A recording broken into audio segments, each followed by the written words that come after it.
Bienvenidas y bienvenidos sean todas y todos a nuestro curso de traducción jurídica. En nuestro anterior encuentro, es decir, en la primera parte de esta videocharla de la unidad 5, que versa sobre el tema del derecho civil, particularmente el derecho de personas, tratamos el tema del nacimiento como hecho de la naturaleza y como hecho jurídico que desencadena una cantidad de situaciones, de relaciones de derecho y que marcan el inicio de la personalidad jurídica. Estudiamos las condiciones legales para la adquisición de la personalidad jurídica y tratamos particularmente las pruebas de ese nacimiento, ¿no? Del nacimiento de la personalidad jurídica. Hablamos de la partida de nacimiento y también de las pruebas médico-legales que certifican el nacimiento de la persona o de una persona viva. En esta segunda parte vamos a tratar el tema de la posesión de Estado. La posesión de Estado es el goce de derechos que tiene la persona sobre un estado civil determinado y que es la resultante de una serie de hechos que en su conjunto van a demostrar las relaciones de filiación y de parentesco que se pretenden. Esto importa mucho para poder comprender la importancia de documentos vitales en la vida de las personas que pueden encargarnos justamente esos documentos para traducirlos oficialmente. Ciertamente, la posesión de Estado se plantea en los artículos 771 y 214 del Código Civil, que invito a revisar para su mejor comprensión. Ahora, es importante tener en cuenta que la filiación va a ser un tema fundamental. Cuando nosotros estudiamos el derecho profundo, sus raíces, vamos a encontrar que muchos términos, y no solamente términos, sino realidades jurídicas, devienen de la familia, del derecho de familia, del derecho de personas, y lo vemos inclusive en la forma como se organizó la sociedad romana, que es una fuente de derecho para el derecho venezolano y para el derecho conocido como derecho romano germánico. Eh, Veamos que, por ejemplo, la palabra patrimonio viene de padre y que la organización social en la antigua Roma y en la Roma clásica era en clanes que estaban bajo el amparo del pater familia, pater patrimonio. De hecho, veremos que justamente las relaciones de filiación por diferentes vías, la filiación sanguínea, la filiación agnada, la filiación mediante la adopción, el matrimonio como una forma de filiación también, todas tienen siempre un carácter económico, tienen una base económica para los fines del derecho. Bueno, pero para analizar con mayor detalle la posesión de Estado, veamos cuáles son los elementos que la componen. Entonces, siendo la posesión de Estado la posibilidad, la susceptibilidad de gozar del derecho que tiene una persona sobre un estado civil determinado, entendiendo por estado civil no si se está casado o soltero, sino sobre un conjunto de relaciones de filiación y de parentesco, podemos decir que los elementos que crean la posesión de Estado son como una especie de un conjunto de hechos que hacen crear una apariencia ante las demás personas que una persona tiene un estado civil, bien sea de hijo o de cónyuge en particular. Entonces tenemos para ello los elementos que prevé el artículo 214 del Código Civil y que nos habla del apellido, por ejemplo. El apellido, el nombre que tiene la persona heredado pues de su padre o de su madre. También es importante para que haya posesión de Estado que las demás personas le hayan dispensado o dado el trato de hijo y él a su vez los haya tratado como padre y madre, así como que haya sido reconocido, es decir, que haya tenido fama como hijo de tales personas por la familia o la sociedad. Fíjense que cuando se va a realizar un matrimonio es un requisito la carta de soltería. Y la carta de soltería justamente Es un documento en el que se le pide a un notario que interrogue a 3 testigos sobre si se le conoce a uno con el nombre que uno tiene, si uno ha nacido el día que uno ha nacido, si además saben y les consta a esos testigos que uno es hijo o hija de un determinado padre o una determinada madre. Esto es importante porque es una forma de establecer justamente la filiación. Y por supuesto, son elementos muy importantes. El nombre es el elemento individualizador por naturaleza, decía el jurista Albadalejo, que es la bandera de individualidad, más allá que la propia cédula de identidad. Definitivamente el individuo tiene mucha más conexión psíquica con su nombre que con el número de identidad que te da el Estado cuando tú empiezas a crecer o cuando estás en la edad de tener cédula de identidad. Eh, la fama, por el otro lado, es muy importante porque tiene tradición jurídica, tiene tradición romana. En Roma, cuando una persona incurría en actos de deshonestidad o no pagaba sus deudas, no era un buen ciudadano, se le tachaba de infame, es decir, de no tener fama o de no tener familia, que es casi que lo mismo, de ahí viene más o menos el término. Eh, Eso era muy grave porque el ciudadano romano, que normalmente era patricio, descendiente de los primeros fundadores de la ciudad y que formaban parte del clan y que estaban bajo el poder de vida o muerte de un pater familia, al ser desconocido se le padecía pues una cantidad de consecuencias en el ámbito jurídico, pues nadie le prestaba, nadie realizaba negocios jurídicos con él, porque había sido tachado de infame.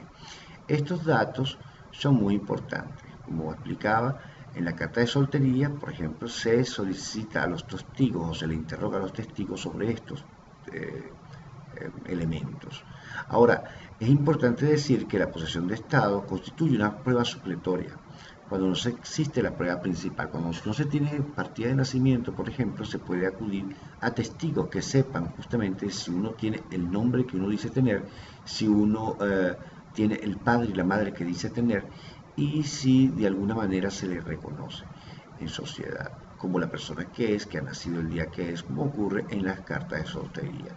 Ahora, la posesión de Estado, para poder demostrarla, debe ser continua e ininterrumpida y se debe probar con suficientes hechos para convencer al juez o al funcionario en cuestión de lo que se plantea o de lo que se declara. No es necesario que concurran todos los elementos, pero sí deben existir los principales. Debo decir en ese sentido que también la filiación matrimonial es muy importante. El acta de matrimonio sirve como en forma supletoria para atestiguar sobre la posesión de Estado, cuando se carece, por ejemplo, de la partida de nacimiento.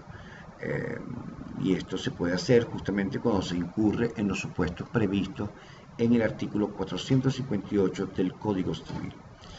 Es decir, que si se han perdido, si se han destruido en todo o en parte los registros, si son ilegibles o si no se han llevado los registros de nacimiento adecuadamente. La carencia del acta de nacimiento por cualquiera de estos hechos da origen al denominado juicio de inserción de partida, en lo que estas manifestaciones por parte de testigos actúan supletoriamente de una manera muy importante. Ahora bien, la persona nace de una familia o nace de otras personas y nace en un espacio, en un momento en el tiempo. Es por eso que va a ser importante el tema de las sedes jurídicas de las personas naturales, es decir, del domicilio de las personas naturales. Así, diversas situaciones tomadas en cuenta por el derecho con la finalidad de poder localizar a las personas se han constituido bajo el tema de la sede jurídica. Y se refiere a las sedes que, por regla general, tiene una persona, que es donde la persona tiene el centro de negocios jurídicos, obviamente, y el conjunto de sus relaciones patrimoniales. Eso es lo que va a ser la sede jurídica, ¿verdad?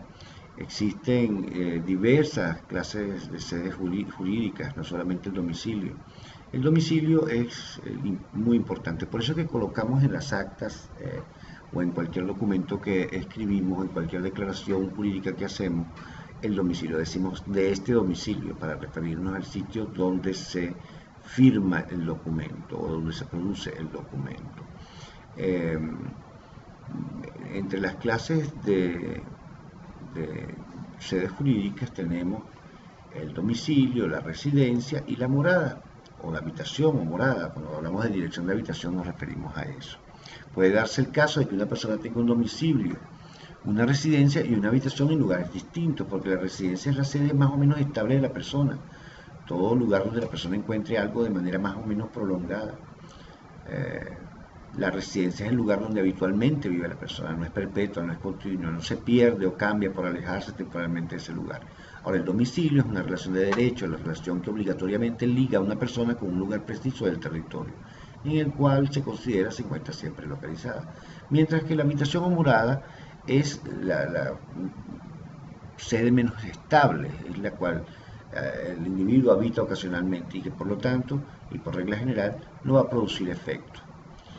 Ahora, las características del domicilio son importantes porque el domicilio reduce al individuo a un lugar determinado, jurídico y socialmente, aunque no de hecho. El domicilio va a constituir un vínculo de derecho entre la persona y el lugar, es decir, una relación jurídica. Y es una relación de derecho que obligatoriamente liga a una persona con un lugar preciso del territorio. Eh, Esa es un dato de la posesión de Estado que también es muy importante. Según el artículo 27 de nuestro Código Civil, el domicilio de la persona se halla en el lugar donde tiene el asiento principal de sus negocios e intereses. Eso significa que el domicilio conforma una unidad. Otro carácter o otro elemento que es importante cuando hablamos del domicilio es que es necesario. ¿Por qué? Porque toda persona tiene que tener un domicilio para los fines de su localización. El domicilio en ese sentido no se pierde, sino que se cambia. Y por otro lado, también el domicilio es fijo. El domicilio no se desplaza o cambia cada vez que la persona se traslada a un lugar distinto.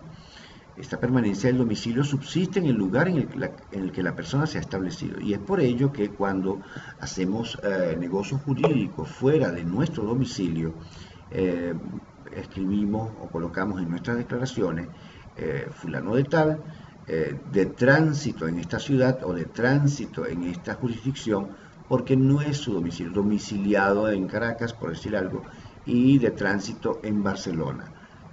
Esto es importante porque lo que estamos diciendo aquí es que el domicilio es tan fijo que inclusive cuando hacemos negocios jurídicos en otras jurisdicciones lo seguimos manteniendo y en las otras jurisdicciones nos mantenemos o estamos en forma circunstancial o de tránsito, como se dice en los documentos.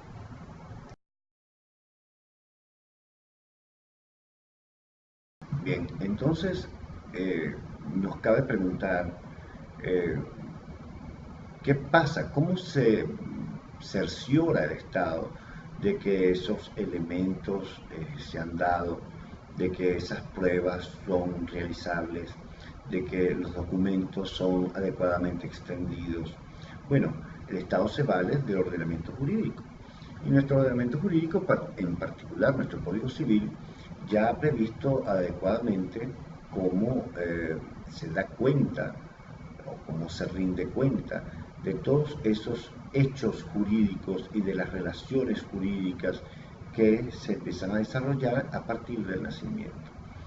Entonces, para tales efectos, nuestro ordenamiento jurídico tiene prevista la participación o la existencia de un registro civil que de alguna manera nos va a permitir certificar o dar fe de que esos hechos jurídicos en efecto han ocurrido del modo que han ocurrido y han participado en ese hecho jurídico y en esos actos jurídicos las personas referidas, ¿no?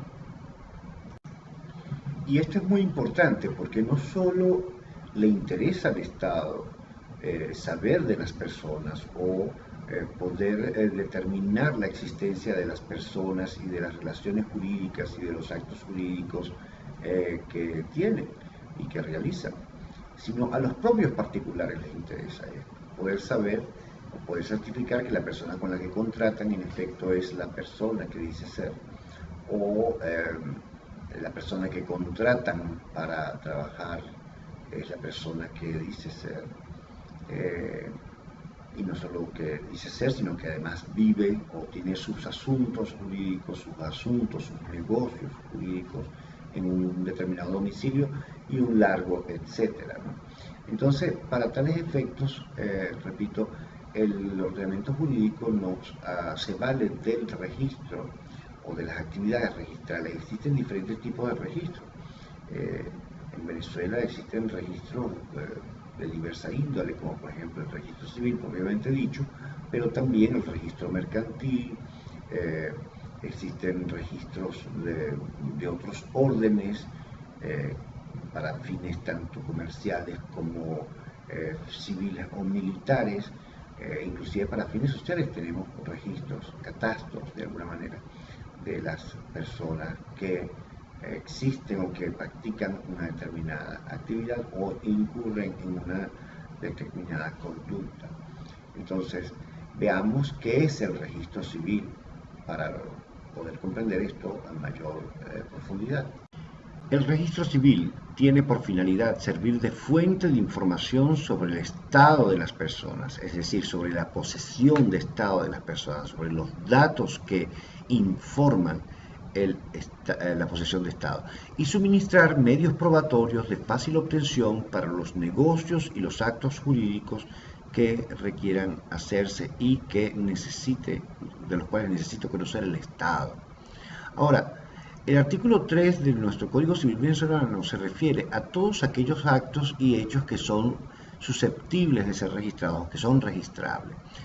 Reza esa disposición que deben inscribirse en el registro civil los actos y hechos jurídicos que se mencionan a continuación: el nacimiento, la constitución y disolución del vínculo matrimonial, el reconocimiento, constitución y disolución de las uniones estables de hecho, las separaciones de cuerpo, la filiación, la adopción, la interdicción e inhabilitación, es decir, la incapacitación de algunos individuos en razón de motivos mentales o de salud, la designación de tutores, curadores y la residencia.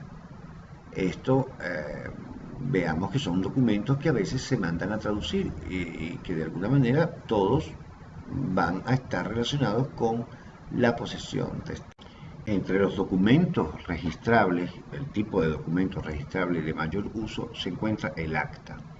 Como es tema de nuestra unidad, porque vamos a traducir un acta de nacimiento y un acta de matrimonio, entonces veamos qué dice nuestro ordenamiento jurídico sobre las características que deben tener el acta y los datos que deben contener para su validez. Entonces, justamente en el en el artículo 77, cuando se habla de las actas en general y de sus efectos, se dice que las actas del registro civil tendrán los efectos que la ley le confiere al documento público o auténtico. Y el artículo 81 habla de las características que debe tener el acta. Y en ese sentido dice que debe hacerse constar el número de acta, la identificación del funcionario que la autorizó, debe contener además, entre otras cosas, sus nombres, apellidos, cédula de identidad y el carácter con el que actúa ese funcionario y el instrumento administrativo que lo faculta, indicando el número de la resolución, el medio de publicación y la fecha. Asimismo, debe establecerse el día, mes y año en que se levantó el acta o en que se ha inscrito el hecho o acto jurídico que se registra, así como también la hora, día, mes y año en que acaeció o se celebró el hecho o acto que se registra. También ha de colocarse en el acta o debe registrarse el lugar donde sucedieron los hechos o donde acaeció el hecho, así como los nombres, los apellidos, la cédula de identidad, la profesión y residencia de las personas que figuran en el acta. También se debe incorporar o se debe determinar y enunciar los recaudos que se han presentado, es decir, si la persona se identificó con la cédula, etcétera, etcétera. Así como algunas características específicas y circunstancias especiales de cada acto. Ya por último se toman impresiones dactilares del firmante y las firmas de quienes intervienen en esos actos o en esos hechos susceptibles de ser registrados. También hace mención a la necesidad de la identificación del indígena. Por supuesto, esto se refiere a un tiempo previo al capítulo indígena que tiene nuestra Constitución. Bien, estos datos a los que se refiere en nuestro Código Civil, que deben aparecer en las actas, son datos muy importantes. Y son muy importantes para el traductor también, porque una traducción oficial, si incurre en errores en estos datos respecto al original, corre el riesgo de ser invalidada, corre el riesgo de ser tachada de falso inclusive. Entonces, el traductor, cuando traduce este tipo de documentos, debe verificar muy bien la exactitud de los datos que contiene el original y reproducirlo adecuadamente. Bien, esto ha sido todo en esta oportunidad. Los espero en la próxima videocharla. Saludos a todos.